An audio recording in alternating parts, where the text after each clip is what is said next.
If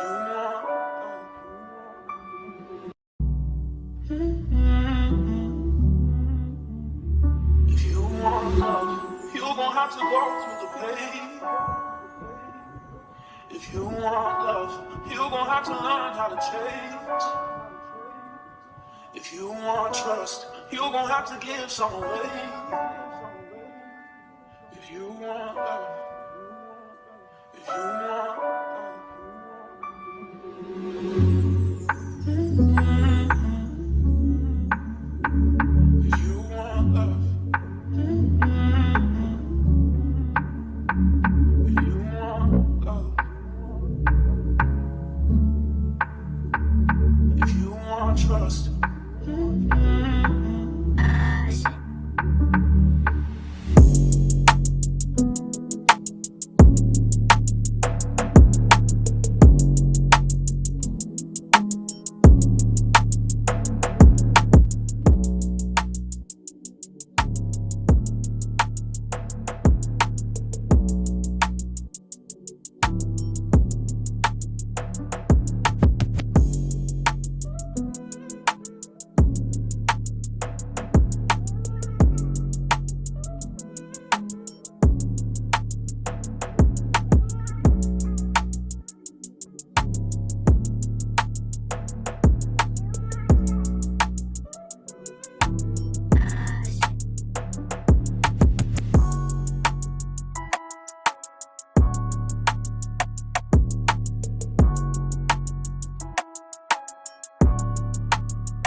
Burn Live, y'all. Marijuanically keeping you connected. Marijuanically bringing you news, politics. Marijuanically hashtagging these red eyes, changing the viewers' eye red. Starting a cannabisation. Ladies and gentlemen, boys and girls, welcome to another Burn Live show. Welcome. I appreciate everybody stopping through. Damn. Hope that beat is hitting you. I hope y'all having a good time. I hope that everything is alright. What's going on? Good morning, good afternoon, good evening, whenever time that you're watching this, you picking up the show. You know we do a live stream at night though, in the evening at 9 Pacific. So what's up to everybody that's tuning in? Appreciate everybody stopping through for the second. YouTube is popping, Facebook is popping. How everybody doing? Bam Bam Ash. Welcome everybody to the show. Yeah. I don't know what's going on, but this seems a little crooked. How y'all been doing? I hope everything's been going all right. Y'all been chilling. Y'all been relaxing.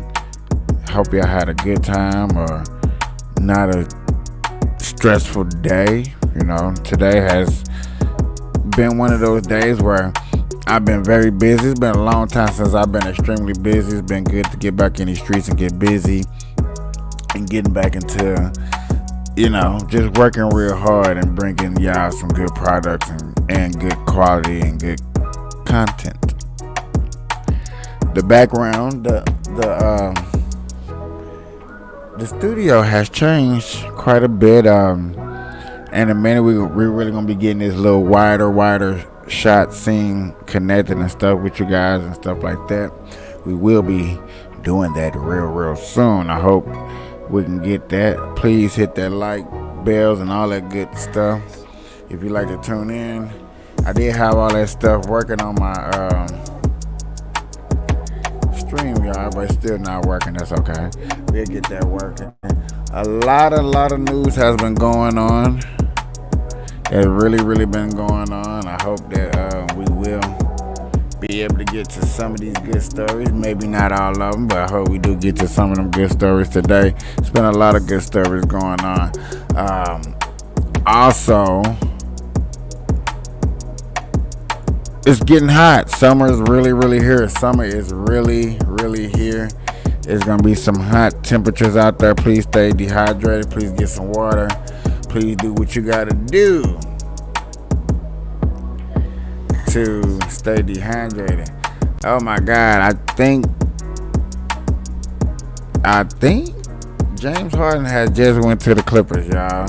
I was just seeing a report earlier about that might be going down, but I think it's technically official that it officially has went down, which is, I ain't gonna lie, amazing. But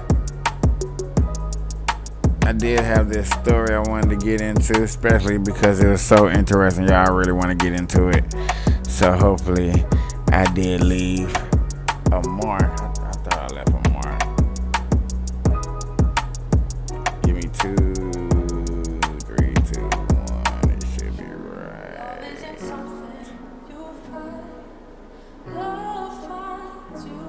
Okay, so I didn't.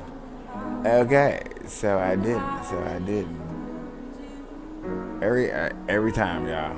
Every time I think I left me a mark, I seem not to leave me a mark. But that's okay.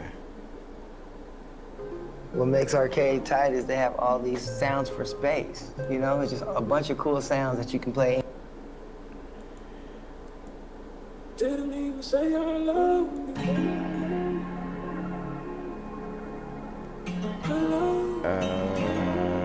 Where is it?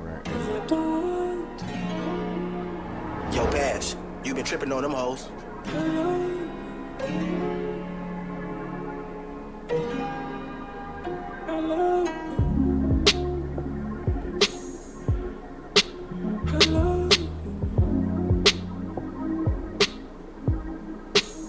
All right, ladies and gentlemen, I found a good story to start us off on. Just give me a second. I'm just sorry. I was really looking for this one Pacific story. So we're gonna start off with this story right here, and that's how we're gonna rock this, y'all. Sorry, I look like I got my head crooked. I feel like my head is crooked as hell.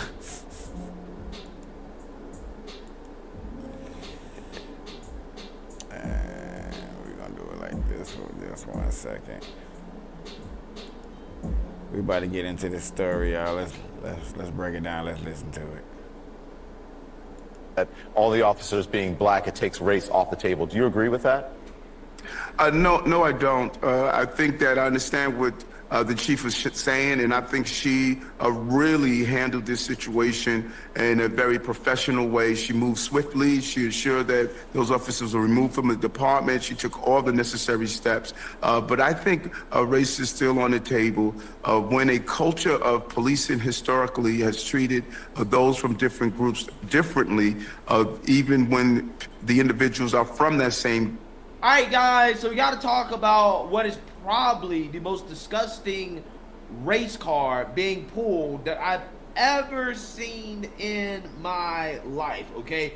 I've never seen a black person pull a race card in such a disgusting way that Eric Adams did during this meeting, this town meeting, in which a woman who happens to be white stood up and asked Mayor Adams about rent increasing, okay, about rent going up in subsidized apartments, okay, because the New York City Rent Board apparently decided to allow rents to be raised 6%.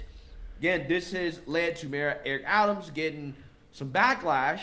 This woman is expressing her right to say, hey, I don't agree with this, and Eric Adams pulls the race card because he got a little bit of criticism. Take a look. The fact of the matter is, it's not small landlords, it's big landlords, that they're the main ones. We're not talking about your little tiny landlord. We're not talking about that. We're talking about the rent guidelines board. And you said before and after that you supported those rent increases. In Nassau, they had a 0% rent increase. Why in New York City, where the real estate is controlling you, Mr. Mayor, why are we having these horrible rent increases last year and this year? Okay, first, if you're going to ask a question, don't point at me and don't be disrespectful to me. I'm the mayor of this city, and treat me with the respect I deserve to be treated. I'm speaking to you as an adult. Don't stand in front like you treated someone that's on the plantation that you own. Give me the respect I deserve and engage in a conversation up here in Washington Heights. Treat me with the same level of respect I treat you. So don't be pointing at me. Don't be disrespectful to me. Speak with me as an adult because I'm a grown man. I walked into this room as a grown man, and I'm going to walk out of this room as a grown man. I answered your question. Go to the... Wow, just when I thought that this guy couldn't go any lower as a race hustler, right? He goes even lower because remember, this guy has a history of pulling the race card anytime he gets criticism, okay? Because this is the same guy that basically tried to say that the media was too white, and that's why they were criticizing him, okay? That's why he needed to diversify the journalists that they allowed to ask him questions at his press conference.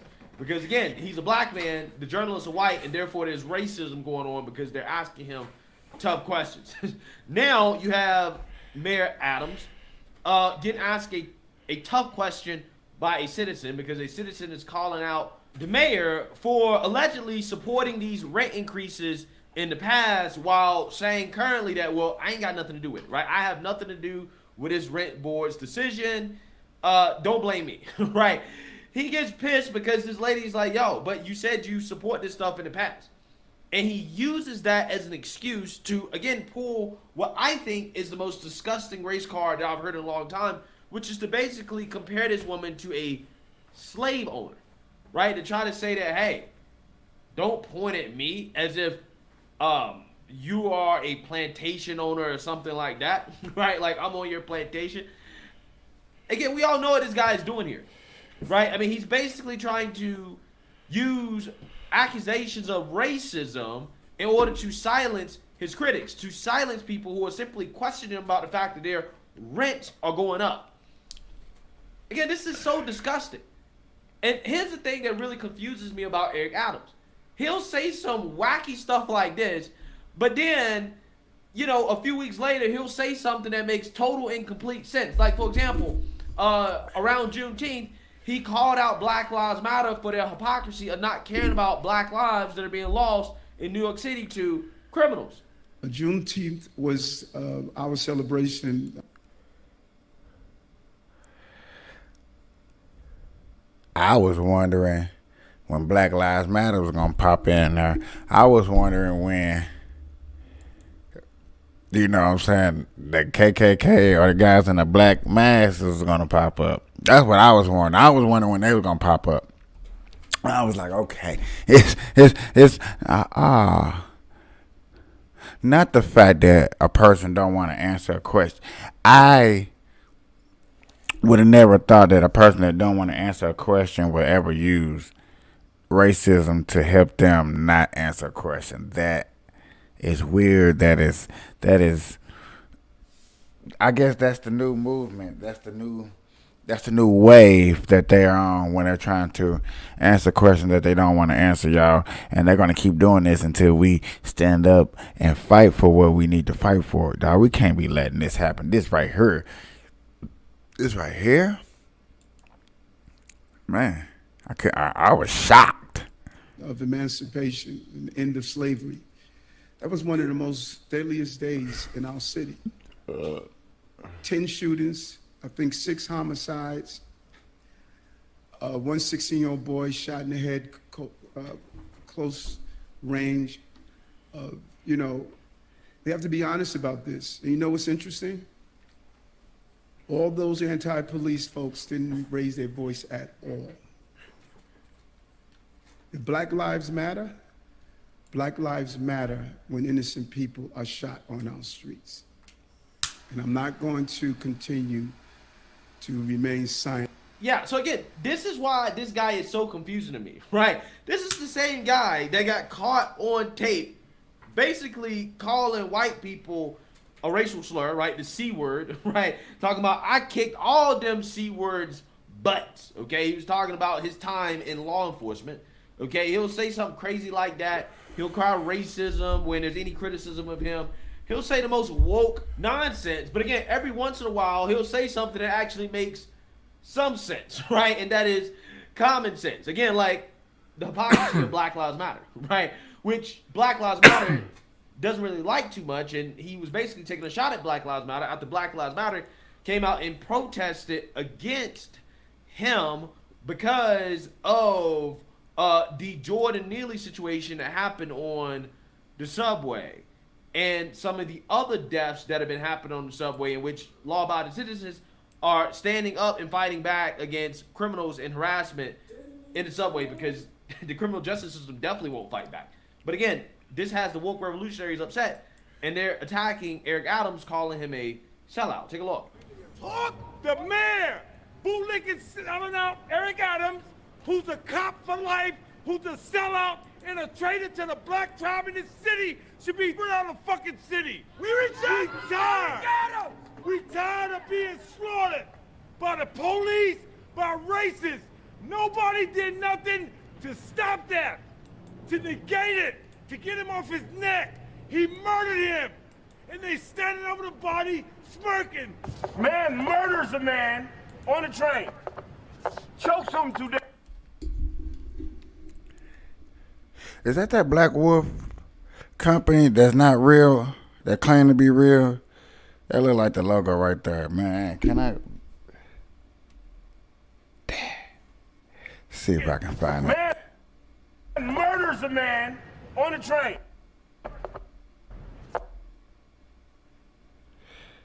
Chokes him to death. Yeah, man, we just learned about this company.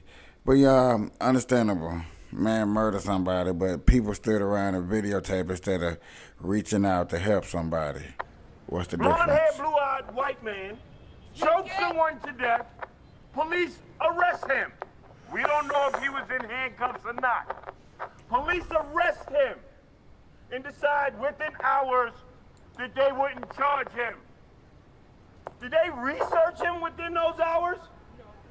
they check to see if he was an affiliate of white supremacist groups? No. Did they check to see if he was posting hate speech on his social media? No. Did they check his true history to see what type of person he was?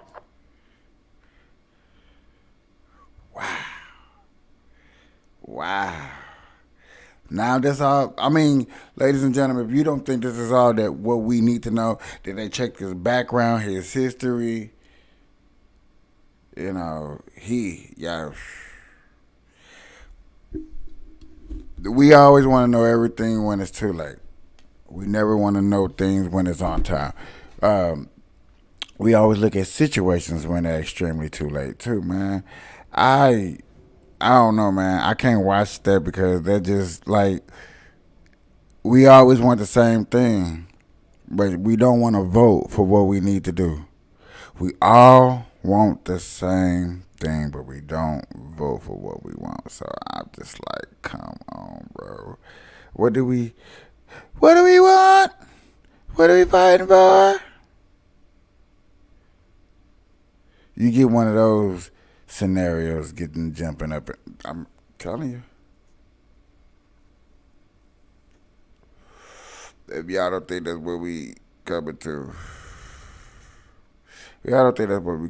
that's y'all tripping. Commercial. Scott, how does this work?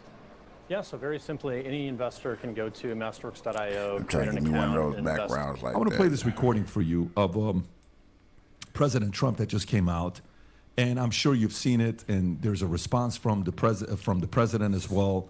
If you want to play this is what everybody, CNN, everyone's playing, saying this is it. It's the end of it. After this, he shouldn't be qualified to run. If you want to go ahead and play this, and then we'll show his response. Bad, sick people. That was your coup, against you. Well, it started right at the Like when beginning. Millie's talking about, oh, we're going to try to do a coup. No, they were trying to do that before you even were sworn in. That's right. Trying to overthrow your election. Well, with Millie, let me see that. I'll show you an example. He said that I wanted to attack Iran. Isn't it amazing? I have a big pile of papers. This thing just came out. Look. This was him. They presented me this. This is off the record, but they presented me this. This was him. This was the Defense Department and him. Wow. We looked at some. This was him. This wasn't done by me. This was him. All sorts of stuff. Who's recording Pages this, long. Rob? Look. Keep playing it. Keep playing it. Wait a minute. Let's see here. Yeah. I just found. Isn't that amazing? This totally wins my case, Except it is like highly confidential, secret. This is secret information. But look at this. You attack, and Hillary would print that out all the time, she'd send Private it. No, email. she'd send it to Anthony Weiner, the pervert. By the way, isn't that incredible? Yeah. I was just saying because we were talking about it, and he said he wanted to attack Iran and what? These are the You papers. did. This was done by the military, given to me. I think we can probably, right? I don't know, we'll have to see. Yeah, we'll have to try to Declassify. figure out a See, as president, I could have declassified it. Now I can't, but this is classified. now we have a problem. Isn't that interesting? Yeah. It's so cool. I mean, it's so, we heard I have Can you pause this, Rob? So who's recording this? According to CNN, the audio recording comes from a July 2021 interview Trump gave at his Bedminster resort for people working on a memoir for Mark Meadows, Trump's former chief of staff. Okay, so go to his. Who's that lady? Who is that lady? Is that one of his staffers? It says here in the article that the people present, a writer, publisher, and 2 of Trump's staff members. 2 of Trump's staff members. Yes. Okay, so now go to Trump's response on what he says about this on Truth Social. So the deranged special prosecutor Jacksman, working in conjunction with the DOJ and FBI, illegally leaked and spun a tape and transcript of me, which is actually an exoneration rather than what they would have you believe. This continuing witch hunt is another election interference scam. They are cheaters and thugs. So when you see this recording and you see him talking about Milley and where he's at and Hillary and all this other stuff. How do you process this when you see this recording that the media is using to make sure he can no longer compete for 2024? Well, the first thing that I think is that President Trump is not unlike most of his predecessors in that many of the papers that they took with them when they left office were not necessarily carefully vetted, registered, declassified, whatever. I think we've, over the years, become very relaxed in that area. Secondly, I think we classify too much. That's certainly true. And it's unfortunate that they're trying very, very hard to pin some sort of criminal action on him, which is, of course, absurd. Now, his point is effectively true. Milley and others came across, along with Bolton and, as I recollect, the former Secretary of State, who was Pompeo, who said he wanted to run for president and bowed out. They were all advocates for war with Iran. And you have to look at least with Bolton and Pompeo, who their quote-unquote donors are, where their money comes from. They wanted war with Iran. Milley, I'm not sure he was a strong advocate for it. I have no idea. But he certainly wasn't going to stand in the way. We know that McKenzie, who was down in U.S. Central Command, he apparently his fingerprints are all over this Global Hawk unmanned aerial vehicle that was shot down. It was plotted to follow the edge of the Air Defense Identification Zone, which under international law says that any military aircraft that violates that zone is liable to be shot down unless it identifies itself, explains its position, and so forth. Of course, we didn't do that. So in a court of law, the Iranians, international law, would have won the case. At the time, no one could say, what happens if we go to war with Iran? The idea was we got to go to war with Iran. It was similar to the Wolfowitz, Rumsfeld, Cheney cabal that took us into Iraq. The purpose is to get us into Iraq. Then we'll figure it out. Very similar to things that were said in 1965 and 66 about Vietnam. Well, what are we going to do there? We got to get in there. Let's get in there. We'll sort through that. We'll, quote unquote, muddle through. You never muddle through. You have to know what the purpose is. You have to know how you're going to achieve that purpose, and then you have to have a vision for what you want it to look like at the end. We call that purpose, method, end state. Donald Trump, as president of the United States, prevented war with Iran because he asked, first of all, what happens after we launch all of these strikes? What happens? Now, he said at the time, I was concerned about the loss of human life in Iran, which is legitimate, especially since we did not lose any human life. What we did is we lost an unmanned aerial vehicle, which he did not think rose to the threshold that justified war with Iran. And of course, he was right. But it was also a question of, okay, we launch all these strikes, then what? And you have a lot of people in Washington that just want to start something and then convince themselves they can drag us in and that somehow or another the military will make it work. That happened to us in Vietnam. It happened to us in Iraq. It happened to us in Afghanistan. It happened to us in Libya. It's happening right now in an attempt to bring us into some sort of confrontation with the Russians over Ukraine. And there's no serious thinking about what are the implications. Iran is an enormous country. It's almost the size of Western Europe. It has a large population. Let's assume that you can destroy Iran. All right, let's just assume you can destroy it with enough weapons. They can't stand up to us with their air defense networks or anything else. Okay. So let's assume you're right. We destroy them. What do these people do? Well, they leave. They begin to pour into surrounding countries because there's nothing for them to eat. There's no water to drink. If you destroy Iran, what's the impact strategically on the region? Is there anybody there who benefits from it? Well, a lot of people seem to think the Turks would. Mr. Erdogan would then emerge as the preeminent power in the region because Iran's really his principal rival. Interesting, yeah. So why would you do that? Does that make sense? Doesn't make a lot of sense. These are the discussions the British and American general staffs behind the scenes had during World War II. You want us to destroy Germany. Then what? Who supplants Germany? The Soviet Union. Is that our goal? You understand what I'm saying? I'm following. Trump did a good thing. He said, no, I'm not going to do this. I'm not going to support it. And of course, donors everywhere were very unhappy because they donated prolifically to that administration in the hopes of bringing on a war with Iran. Remember, I think it was Podorets who said every morning I get up and pray that we go to war with Iran. And he was advising John McCain, and McCain was an advocate for going to war with Iran. McCain was in Kiev saying, we'll fight the Russians, we'll stand by you. This is before he passed away. I mean, this is lunacy. What is happening? Who is in charge? The American people don't know what war means. I've seen a country devastated by war. I've seen more than one.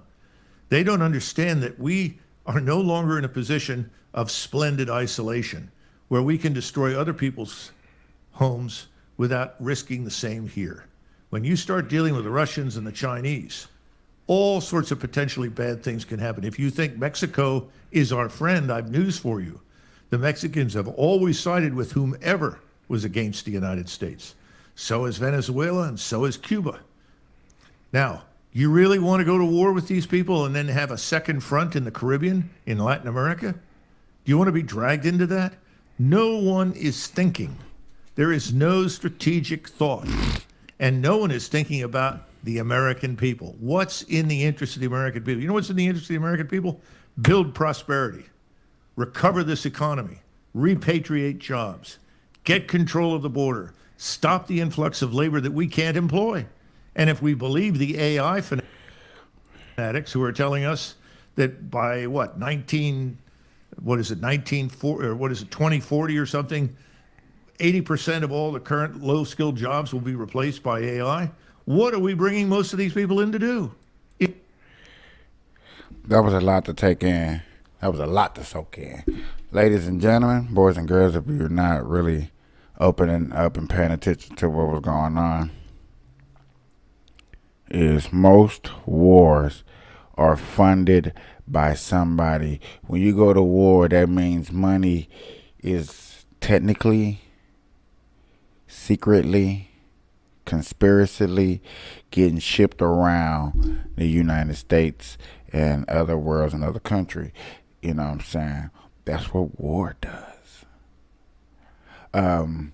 Also, war helps an economy fall, grow, a lot of different things like that. So when people think of war, we think of just the shooting and the killing and the unfortunate people that unfortunately lose their lives. And respectively to them, I don't want nobody losing their lives.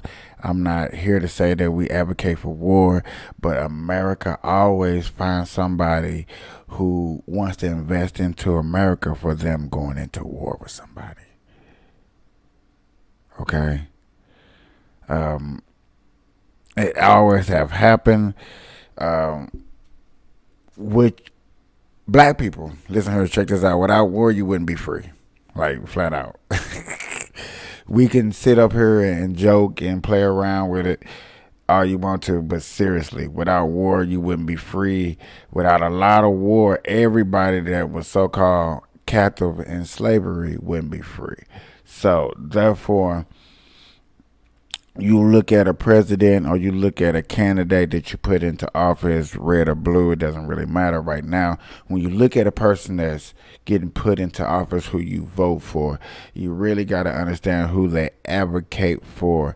And we, as the small little citizens that, you know, people who we make this and you be like, man, my vote doesn't count. Your vote does count. And, you know, also this is a marijuana group, so your vote really counts because you voted. Think this, y'all. And this is why I think I keep doing this and infiltrating this and try to get this more off the ground. You voted to get marijuana legal. So I need you to go out there and vote for other things that you truly believe in that's going to make this country great, better, succeed, grow. For when we're dead, our futures is not going to hell in a handbasket. Or so when, like, my parents are under the influence and want to think that they just ready for God to come back. They just ready for the end. They're like, nobody's listening, everybody's doing this, and this is how this is, and this is not right. Understandable. But we have a chance to fight, work together, and come out of this. Marijuanically, come out of this. We can come out of this smoking good blunts, getting high, chilling, feet up. Here, let me smoke with you. Let me take a dab with you. But let's learn something together. Y'all, this is why I be wanting to try to share me out, and I got to learn how to put more things into my graphic, what it is, because I want y'all to go out there, and there's millions of weed groups out there, probably. But this, just find out how many, somebody, and I'm going to look it up too once I get off of here, how many marijuana weed groups are there that are learning something political that goes on every day. Unfortunate, good and bad. Or this not talking about really somebody's life that they can destroy and give criticism over. I'm not here to criticize nobody's life with you. I'm here to understand government and how it works. How can we get less government out of our lives, more in control for us, and live a better life for the future. Okay? That's one of my little small goals. I want to do it with you. I want to do it together. I think we can. I think sitting here and going over these receipts every day with you guys, you know what I'm saying, we can come to a good conclusion one of these times. I just believe we can.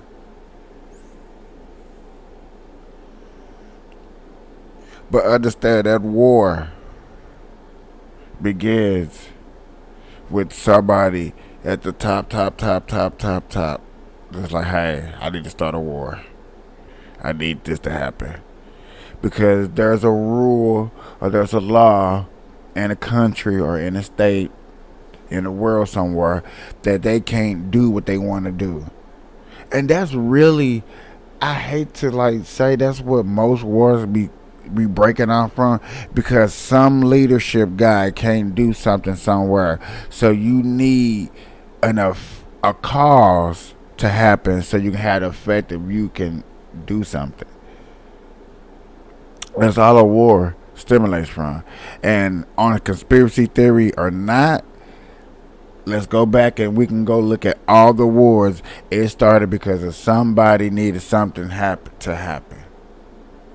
You know what I'm saying? Come on. There's always a war inside of a war inside of a war inside of a fight that was inside of a war. I know that didn't make sense, but that's basically how complicated war gets. It's insane. Doesn't make any sense. So who's thinking about the United States, American society? Nobody. Do you think this can be used to eliminate him as a candidate, or it still doesn't do anything? Like they're using everything possible to eliminate him. Do you think? You know, yesterday I tweeted something. Rob, if you can go to Twitter. This is just something I tweeted yesterday, and it got some people that were, some were upset, some were curious, and some were like, you know, why the hell would you even put this out there? So go in and zoom in right there, that one right there, if we can make it bigger. Okay, 2024 strategy to have Newsom replace Biden. Okay, step number 1. Have Newsom go around defending Biden, selling Biden's record. Shows loyalty. Step number 2.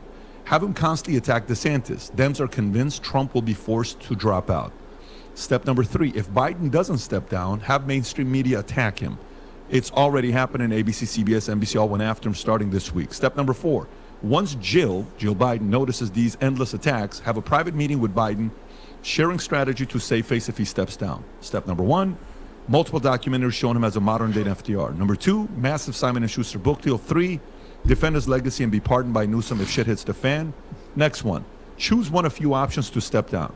Number 1, due to health. Number 2, Jill and I prayed about it and decided it's time for us to go spend time with our grandkids. Number 3, we fixed everything Trump broke and now it's time for someone else to do it. Number 4, edify Newsom as being loyal to Biden, unlike DeSantis not being loyal to Trump. So then, in order to prevent Kamala from backstabbing, let her become the first female president for a split second when Biden steps down. Hillary will lose her mind, but what's new? And number 7, divide DeSantis and Trump camp to make sure MAGA doesn't vote for DeSantis. Step number 8, that says Newsom becomes 47, but I should have said 48. And last but not least, it's very likely none of the above will happen, which is why it's called a prediction. But only the paranoid survive. So do you think, do you think Trump's going to be there next year as a Republican candidate? Well, first of all, Only the Paranoid Survive is one of the best books I've ever read. Andy Grove. He recommended it to me. And if you want to understand what's wrong with the military establishment, all you have to do is read what he describes in there with IBM and all these other major corporations. It's a brilliant book. I try to get everybody to read it. Now, secondly, first of all, I think it's brilliant. And I think that if we were living in a linear world, in other words, where one event follows the next logically, you're absolutely right. I don't think we'll ever get to the 2024 election. I think things are going to implode in Washington before then. I think our economic financial condition is fragile. It's going to come home to roost in ugly ways. Now, I will tell you, I don't know exactly how it will happen. I think we're going to end up in a situation where we find out the banks are closed for 2 or 3 weeks and nobody can get into them. You think so? I think we're going to run into something like that, yeah. I also think that the levels of violence and criminality in our cities is so high that it's going to spill over into other places in society. People that normally think they can live remote from the problem are now beginning to be touched by the problem. Then I look at this thing in Ukraine. I think Ukraine is going to lose catastrophically. It's going to be a complete collapse. And that, too, is going to have an effect here at home because people are going to say, well, wait a minute. Everybody told us Ukraine was winning. Everybody told us X, Y, and Z. I mean, sort of the Russian hoax on steroids. All of those things are going to come together or converge in some way that's going to prevent us from reaching, the status quo. Oh, another election. Oh, another set of campaigns and so forth. So what you're saying to me is eminently plausible because I don't think Biden will make it through the year. I think he'll be gone. And I think everybody knows that this person, Kamala Harris, lacks the ability under any circumstances to be president of the United States. When you say gone, you mean passing away because of his age or merely being incapable and finally being, what is that? What do they call it? 25th Amendment or whatever it is? Shuffled off the stage. I think they'll save face, though. They'll do it in a way to save face. Exactly. I think That's what what you're Patrick, speaking of, right? Yeah, I think what Patrick wrote is accurate. Something like that will happen. And then the search begins, and Newsom is the logical candidate for them. He's presiding over California, which is their poster child for the future of America. If you want to know what the Democrats want America to become, look at California. How deeply in debt is California?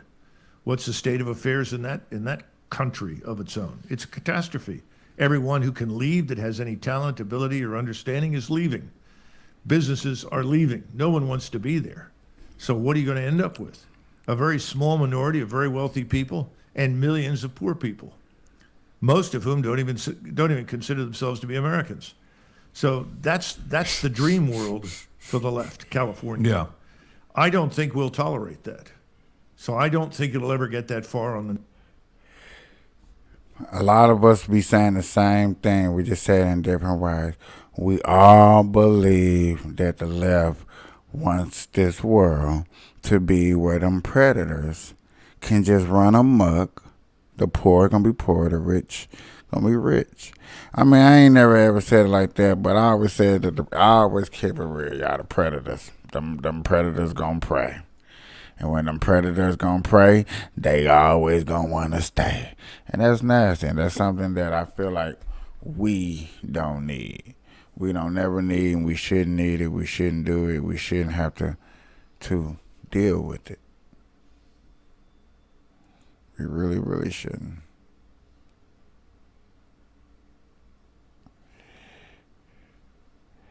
I think this is what I'm saying. I just think it's.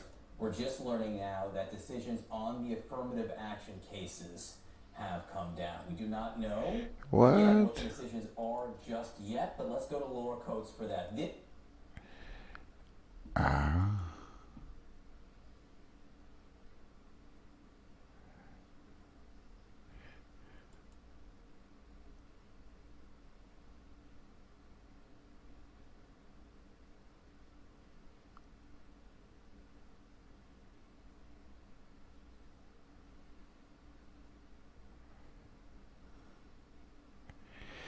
I'm just making sure. Okay. My bad, ladies and gentlemen. I gotta find what I was looking for. AI music that you can use for your films, YouTube videos, client projects, just crafted specifically.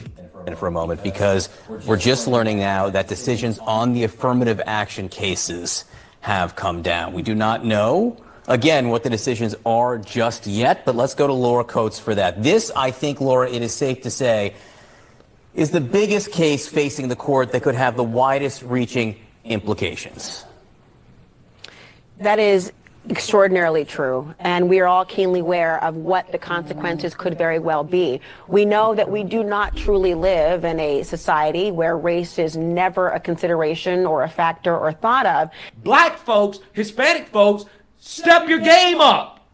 Step your damn game up.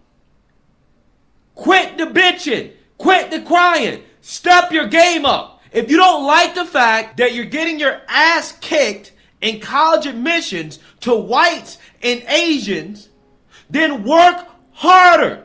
Work harder.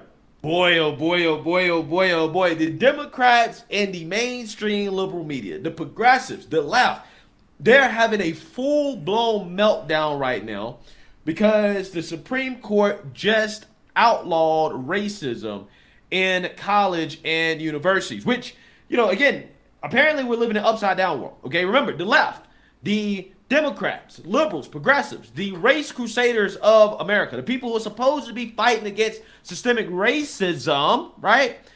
They are upset that the Supreme Court has outlawed systemic racism, okay? We truly are living in an upside-down world, except this is who the Democrats have always been, okay? They've always been the party of racism, just the party of racism towards whites and Asians, more specifically. Non-racists are celebrating today because we don't have to deal with racism anymore in college admissions. The racists are upset because racism is not allowed, right? Again, it's amazing how that works. Democrats are having a full hood off moment here, right? As again, they're pissed off that the Supreme Court has basically struck down affirmative action. They basically outlawed it. Yes, we've got a mixture of opinions here. This is one of those ones where we've got a majority opinion, we've got concurrences, we've got dissents. Let me read you a little bit from the majority opinion, which of course will control here, written by the Chief Justice. He says both Harvard and UNC, so again, you've got a public and a private school, but both take federal money. Both programs lack sufficiently focused and measurable objectives warranting the use of race anywhere in their admissions process. That they're unavoidably employing race in a negative manner involving racial stereotyping. That's what these Asian American students had alleged, and lack meaningful endpoints. We've never permitted admissions programs to work in that way, and we will not do so today. They do go on to say, though, at the same time, as all parties agree, nothing in this opinion should be construed as prohibiting universities from considering an applicant's discussion of how race affected his or her life through discrimination, inspiration, or otherwise. So these essays that students will write, possible students, the applicants will write, talking about what their experience has been. The court says, you know, we're not going to rule that out. Of course, people can have discussions about what led them to this point in their life, whatever that is. They go on to say a benefit to a student who overcame racial discrimination, for example, must be tied to that student's courage and determination, or a benefit to a student whose heritage or culture motivated him or her to assume leadership positions, those kinds of things. So basically they say, the universities have too long done the opposite. They've used race in a way that's actually hurt other races. They've concluded wrongly that the touchstone of an individual's identity is not challenges bested, skills built, or lessons learned, but only the color of their skin, and our constitutional history does not tolerate that choice. Let me read you just a little bit from the dissent. This one is written by Justice Sotomayor. She says, the court is standing in the way and rolling back decades of precedent and momentous progress. It holds race can no longer be used in a limited way in college admissions to achieve critical benefits.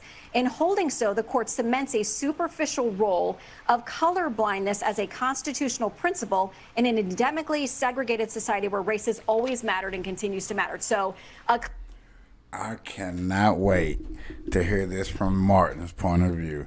When we see Martin yanking, oh my God, I bet this has racism written all over it. I guarantee this has racism written all over it. Man.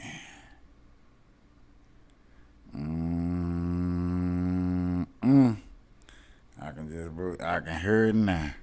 I can hear it now. Let's get a little bit more deep into it. Clear split between the two sides in this case.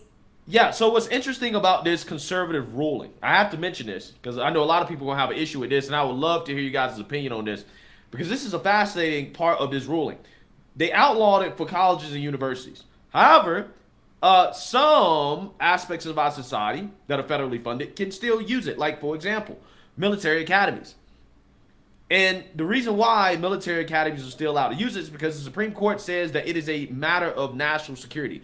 Diversity and inclusion is a matter of national security. The conservative Supreme Court ruled, okay? And this is kind of how it went down.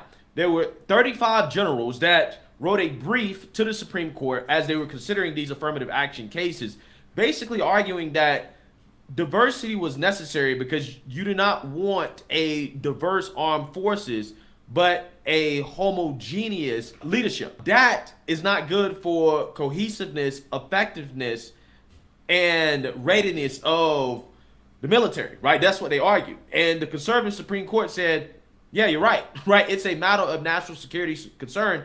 You need to have a diverse armed forces and a diverse leadership, which again is fascinating, right? It really is fascinating. Again, I just want to throw that in there, okay? I just want to throw that in there because I don't want to mislead people in regards to what the Supreme Court outlawed or what they didn't outlaw. Not allow for colleges and universities, but allow for military academies, right? So you can still be racist in military academies because apparently if you're not racist, then apparently that is a national security threat, okay? And just to put it in layman's terms so you guys understand exactly what they're really trying to say here, they're basically trying to say that having a mostly white leadership in the military with a diverse armed forces, mainly black and brown people in the armed forces, that is a national security concern, right? That's actually what they're really saying, and the conservative Supreme Court agreed with it, right? So this is not a 100% W here, right? You got to read between the fine lines. I just wanted to mention that to be fair. So on to the Democrats and their meltdown about college admissions, okay? You got Joe Biden, who reacted to this by basically trying to tell students to exploit what Democrats are going to see as a loophole in the Supreme Court's ruling. Take a look.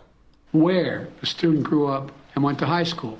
It means understanding the particular hardships that each individual student has faced in life, including racial discrimination that individuals have faced in their own lives. The court says, quote, nothing in this opinion should be construed as prohibiting universities from considering an application's discussion of how race has affected his or her life, but be it through discrimination or inspiration or otherwise, end of quote. Because the truth is, we all know it, discrimination still exists in America. Discrimination still exists in America. Discrimination still exists in America. Yeah, so I want you guys to understand the sleight of hand that is being played here by the Democrats. They're saying, well, the Supreme Court ruling says that, well, colleges and universities can consider an applicant's experience in regards to his race if he writes about it in his college essays, okay? So Democrats are basically directing colleges and universities to say, hey, look, if an applicant talks about his race and how his race has affected his life in his college application, then you should consider that, okay? Which, again, kind of is a loophole. What they're basically telling people is that, hey, if you are a minority, then talk about how racism has made it so you have a worse life. That way, colleges and universities can consider that in their admissions process, right? That's kind of a way around it, okay? This is what they're saying. And my counter to that is that if you are white or you're Asian, then maybe it's smart for you to mention how your life has been made harder because of racism, right? Because apparently that's what Democrats are telling colleges and universities to do in order to try to get around this Supreme Court ruling, okay? So I'm not sure what's worse, right? Trying to exploit a loophole, okay, or what they see as a loophole, or the mainstream liberal media fear-mongering, where they try to pretend like colleges and universities are going to go back to segregation and that there won't be any more diversity in colleges and universities anymore. We shall overcome.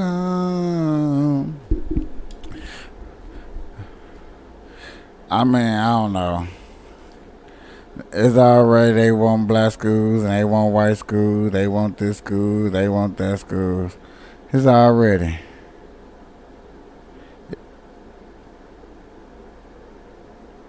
If y'all think about Las Vegas, this is what be going on in Las Vegas. If you own a gun, I just buying I feel like I concealed always gotta carry give y'all a little isn't bit of enough that to be Las prepared. Vegas news and what's up, dog. Pro Group bro. Management. Workers' comp that works for you. This is 7 at 7 from the Las Vegas Review-Journal. Good morning, everyone. I'm Renee Summerhour. We start off with your top stories brought to you by Nevada Hand's Silver Sky Assisted Living Community. Learn more at nevadahand.org. Circa was bilked out of $1.17 million after a so-called imposter scam. During the June 17th con job, the imposter, known as 23-year-old Eric Gutierrez Martinez, deceived an employee into believing she was delivering bags of cash to two men on behalf of one of the hotel's owners. The woman was told to bring large amounts of money to two different locations, a Circle K and an IHOP. Metro detectives watched surveillance from IHOP, where ultimately they were able to get a license plate and locate Gutierrez Martinez. The woman was not arrested, and a preliminary hearing for the suspect is set for August 24th. A former El Dorado High School student was sentenced to prison on Wednesday. Damn. In April 2022, Jonathan Martinez Garcia walked into a teacher's classroom and choked her with some type of rope or string. He then slammed her head against the table and knocked her unconscious. A public defender argued that Garcia's behavior was caused by severe side effects of an asthma medication. Prosecutors asked for a sentence of between 22 to 55 years, but the judge sentenced him to between 16 to 40 years to, quote, strike the balance. Plumes of smoke could be seen from the Las Vegas Wash around noon Wednesday. 3 fire trucks worked to extinguish That boy's a killer. the brush fire, knocking it down shortly before 1 p.m. near East Vegas Valley Drive and South Hollywood Boulevard, east of the club at Sunrise Golf Course. Now a look into Nevada's legislature and what it accomplished on environmental issues during the legislative session. Review Journal's Jen Ah brings us a list of what passed and what didn't make the cut. We're starting off with one of the most significant water conservation bills in years. Republican Governor Joe Lombardo signing Assembly Bill 220 into law, giving the Southern Nevada Water Authority power to restrict water use in the Las Vegas Valley if things were to take a turn for the worst along the Colorado River. Governor Lombardo saying the law builds on our efforts to protect sustainable growth. At the same time, he vetoed a proposal to limit forever chemicals and require heat mitigation planning in Las Vegas and Reno, Senate Bill 169. Despite bipartisan support, Lombardo says he felt it created more red tape for developers. He signed another urban heat mitigation measure, Assembly Bill 131. The new law creates an urban and community forestry program requiring the state forester to develop urban tree canopies in target areas. And don't forget to pick up a commemorative Golden Knights newspaper bundle today at the RJ's kiosk. I wish they had told us a little bit more. And I think I do have a person that do For a be moment, talking a little bit because more. we're just learning that Laws and debates that be going on in Las Vegas. Let's check out some news real quick. What's some news? Some news around the world.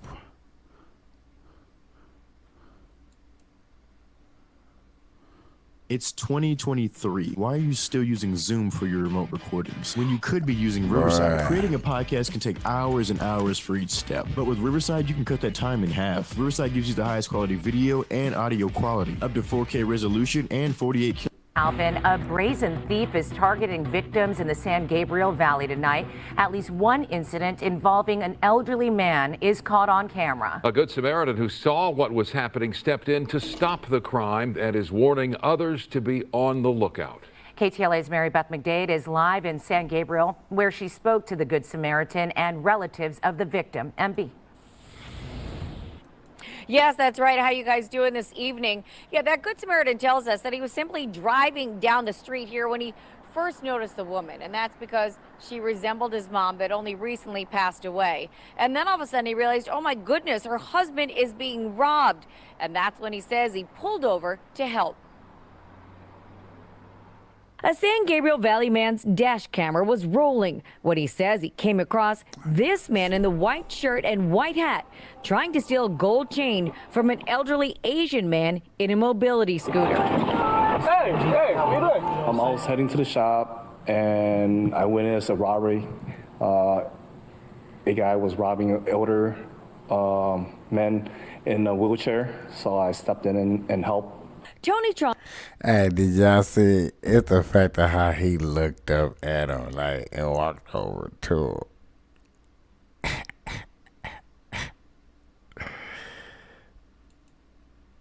Hold on. When he I went in as noticed. a robbery. A guy was robbing an elder. Hey, how you doing? I was heading to the shop and I went in as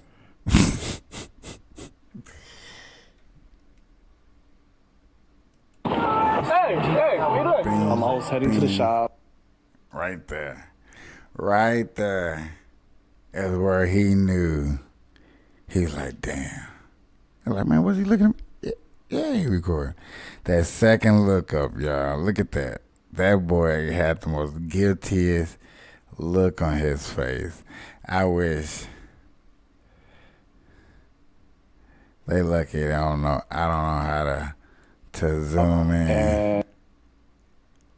And I went in as a robbery.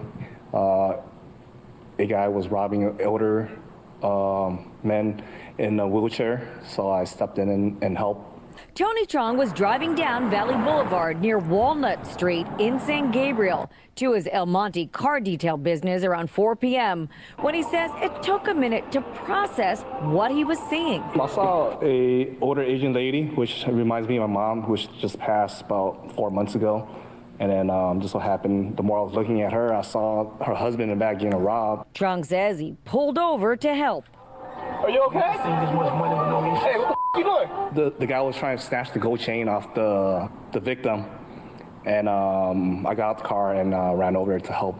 I just saw him, what are you doing? I was like, that's not okay. He was telling me he was trying to give the man some money. I'm like, no, that's not what I saw. I saw exactly what you did.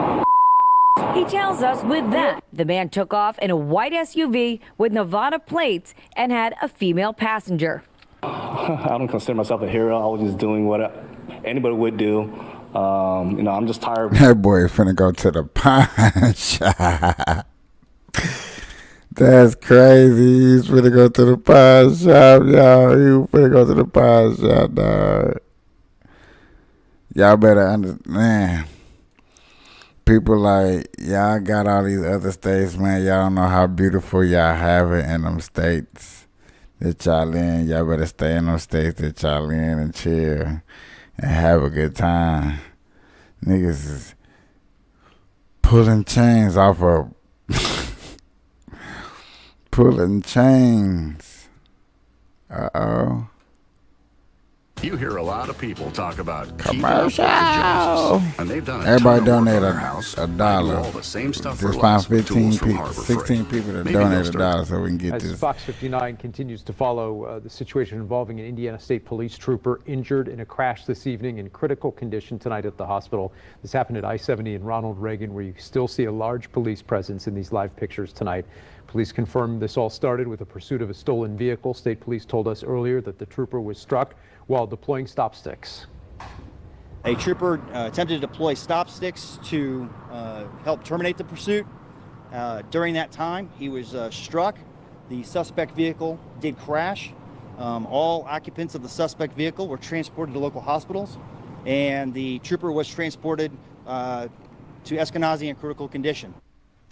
And as you just heard, the trooper in critical condition at Eskenazi Hospital. That's where we are standing by now, waiting for an update from Indiana State Police. Meanwhile, the occupants in the suspect's car were also taken to a hospital. Investigators are on the scene there. Of course, we're continuing to stay on top of this. And as right now, as you see here on the screen, we do see Indiana State Police walking up, preparing to give us an update. Our Max Lewis has been standing by out there at Eskenazi.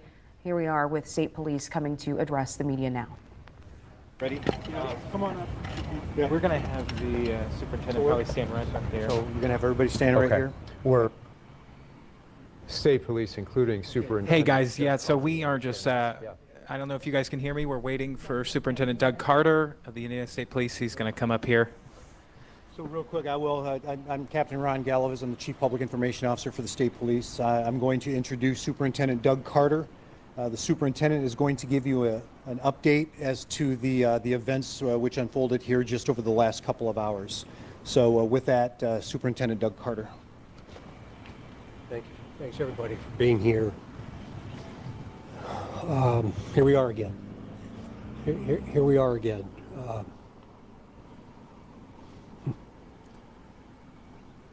This young trooper is one of the best of us. He'd been on the department about 5 years.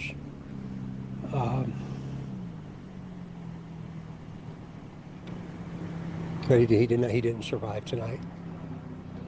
And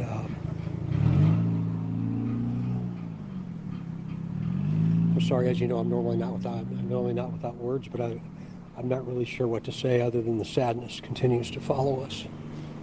And he's got a young wife, beautiful family that is here tonight, of course, and will continue to surround them. This has become a pretty complex criminal investigation, so I can't answer a lot of questions about what actually occurred.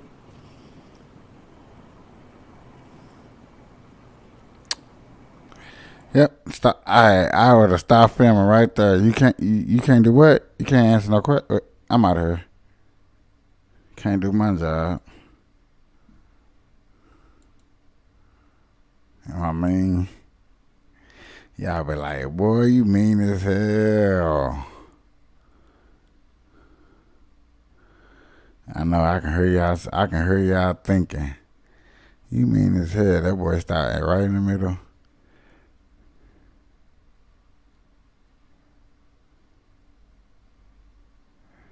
Let's see if we can find one more real. Shit. They try to limit. Yeah, you see how much they limit your boy on the news? Jesus. That's not cool. Let's see what they do on podcasting. Who do they give us? Who?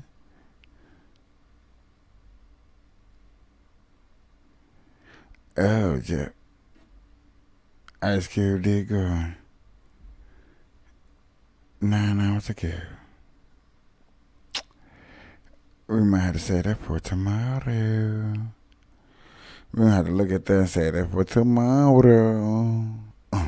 Say that for tomorrow.